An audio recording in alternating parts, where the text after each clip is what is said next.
Welcome back, everyone.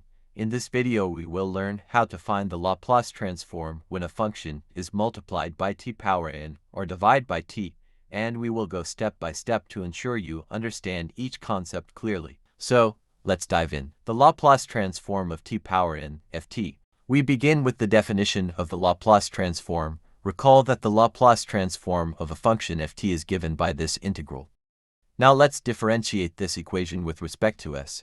Here we use differentiate under the integral. Now if we differentiate e power minus st with respect to s, we got this.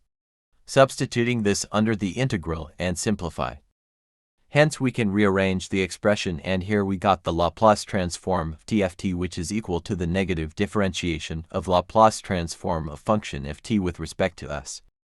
Similarly, the Laplace transform of t square ft can be written, and here you can see a pattern from which you can write the expression for the Laplace transform of t power n ft. And this is the final desired result to calculate the Laplace transform of a function if it is multiplied by t power n, or also for any polynomial. There are some practice problems that you have to try for better understanding. Find the Laplace transform of all these functions using the property we learned. You can also comment your answer for verification.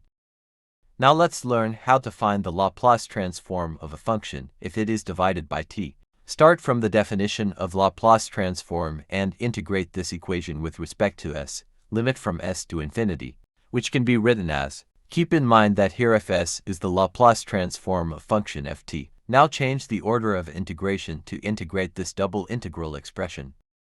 Here you can see that ft is not a function of s, so you can take it out from the inner integral, which is from s to infinity. Now it's easy to integrate this exponential function, and after integrating we applying the limit from s to infinity. After simplifying this expression we are very close to final result, and this is what we learned to calculate. That is the Laplace transform of a function if it is divided by t. Remember that practice makes perfect. Here are some problems to enhance your understanding. Let's find the Laplace transform of these functions and comment your answers.